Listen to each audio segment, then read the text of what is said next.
bien dans son job. On parle des personnes, des salariés et des demandeurs d'emploi d'ailleurs en situation de handicap et ceux qui travaillent aujourd'hui et qui nous regardent peut-être au sein de la fonction publique. Alors 2 institutions, l'AGFIP qui est déjà venue sur notre plateau et Marine Neuville qui représente le FIPHP, je pense l'avoir bien dit, cet acronyme qui est le Fonds pour l'insertion des personnes handicapées dans la fonction publique. Merci d'être là. Le FIPHP, quelle est sa mission en quelques mots ? Un grand merci de m'avoir invité et bravo d'avoir dit le sigle sans vous tromper. C'est vrai que l'administration sait être très créative dans ce domaine. Alors nous avons été créés il y a 20 ans par la loi de 2005 dont nous reparlerons peut-être tout à l'heure avec l'objectif de faire progresser l'emploi des personnes en situation de handicap dans la fonction publique. Nos missions sont donc de collecter les déclarations et contributions des employeurs publics qui n'ont pas 6% de personnes en situation de handicap dans leurs effectifs. Et les fonds ainsi collectés, nous les redistribuons aux employeurs pour financer des actions destinées à faciliter le recrutement, le maintien en emploi et le parcours professionnel des personnes en situation de handicap dans les 3 versants de la fonction publique, l'État, la fonction publique territoriale, les hôpitaux et les établissements médico-sociaux. Avec un partenariat intéressant, on pourra l'évoquer avec un groupement hospitalier en Franche-Comté, parce que vous signez évidemment avec des groupements hospitaliers, avec des institutions publiques, bien des partenariats qui permettent ensuite de pouvoir mieux travailler.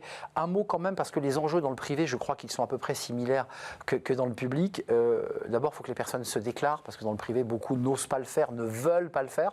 Est-ce que vous avez les mêmes difficultés dans la fonction publique, des personnes qui sont et souvent en situation de handicap invisible, qui ne veulent pas se déclarer? Oui, tout à fait. On dit que 80% des personnes en situation de handicap qui travaillent ont un handicap invisible et donc qui effectivement n'est pas repérable par leur environnement professionnel ou les services des ressources humaines.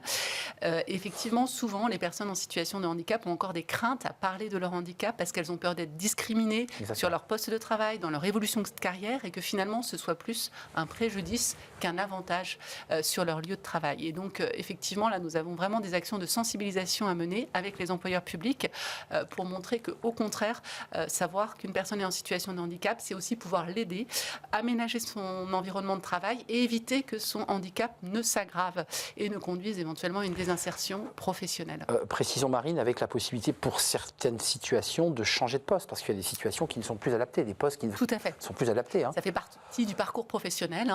Tout un chacun peut être confronté à un enjeu de reconversion professionnelle. Les personnes en situation de handicap plus que d'autres, si leur handicap s'aggrave, ou que leur poste évolue et que du coup elles ne sont plus en capacité de l'exercer dans de bonnes conditions. Un petit mot sur le taux d'emploi, parce que souvent on épingle les employeurs, c'est 6%, alors sinon ils doivent verser, alors entre-temps la loi a un peu évolué, mais ils doivent verser une contribution.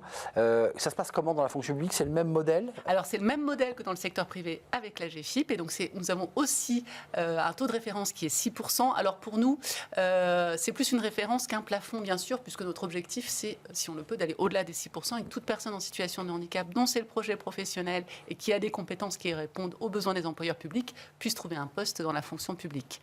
Ce taux de 6%, on n'en est plus très loin dans le secteur public. On s'en approche vraiment et on en est très satisfait. Bravo. Puis notre création... Ce n'est pas le cas dans le privé, qui est un peu plus bas. Le privé est un peu plus bas, mais en même temps, on ne le calcule pas tout à fait de la même façon. Donc oui, c'est vrai. Les comparaisons ne valent pas forcément pertinentes. Mais en tout cas, ce qui est intéressant, c'est de voir la dynamique. Il y a une vraie progression en 20 ans dans le secteur public, dans les 3 versants de la fonction publique. On en est très fiers. Maintenant, derrière cet objectif quantitatif, il faut aussi regarder la qualité des parcours professionnels et des profils des personnes en situation de handicap qui sont recrutées. Et on le voit, notamment dans la fonction publique d'État, on a encore un taux qui reste inférieur à 6%. On a peu de cadres en situation de handicap en poste dans la fonction publique et il y a parfois de vraies insatisfactions des personnes en situation de handicap qui sont recrutées dans le secteur public concernant leur déroulement de carrière et la possibilité d'évoluer vers des postes avec plus de responsabilités, stagnation, de l'encadrement c'est vrai. ou de l'expertise.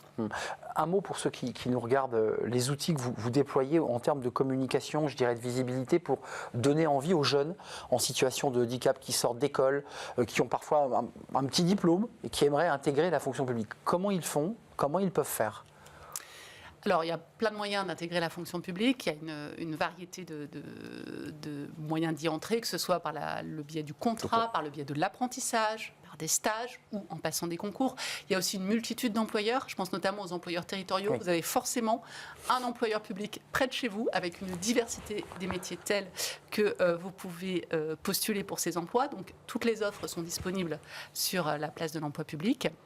Nous avons également au FIPHFP élaboré un guide du recrutement. Nous participons à de nombreux forums pour l'emploi et c'est l'occasion pour nous de rencontrer beaucoup de jeunes ou de moins jeunes en situation de handicap et de leur présenter toutes les potentialités de recrutement dans la fonction publique où il y a beaucoup de métiers en tension, on le sait, et qui sont tout à fait accessibles à ces personnes. Justement, c'est ma dernière question, Marine Neuville. Vous qui êtes la directrice de ce FIPHP, vous avez, je l'ai bien dit pour la deuxième fois, combien d'emplois sont ouverts aujourd'hui à destination de personnes en situation de handicap? Comment ça marche? Tous les emplois sont ouverts aux personnes en situation de handicap. Tous? Il n'y a pas de discrimination. C'est ça que je voulais... Il y a une variété de handicap et de gravité dans le handicap. Il y a une variété de profils chez les personnes en situation de handicap et de compétences. Et puis, même si elles n'ont pas toujours toutes les compétences en arrivant sur un poste, mais ça c'est le cas de... On les accompagne, finalement, c'est vrai. On les accompagne, on les forme. Il y a des dispositifs de tutorat, il y a l'emploi accompagné, il y a beaucoup de moyens qui peuvent être mobilisés, matériels ou humains, pour que finalement elles puissent trouver le métier qui correspond à leurs aspirations et à leurs compétences. Merci Marine Neuville. On fera un débat spécifique sur ces enjeux fonction publique parce que c'est pas la même chose qu'on soit dans l'hospitalier, dans la fonction publique d'État ou dans la territoriale. Puis les métiers sont pas tout à fait les mêmes. Merci d'être venue nous rendre visite, directrice du Fonds pour l'insertion des personnes handicapées au sein de la fonction publique, le FIPHP, une belle institution. Merci pour votre invitation et je reviendrai avec plaisir. C'est un plaisir. On tourne une page, le cercle RH, on parle d'inclusion, de diversité, la place des salariés, collaboratrices, collaborateurs LGBT+, au sein de l'entreprise. On en parle évidemment à l'occasion d'un événement justement qui met en valeur ces rôles modèles. Qui sont-ils? Quelle est la mission? Quels sont les enjeux? On en parle avec mes invités, c'est le cercle RH et c'est tout de suite.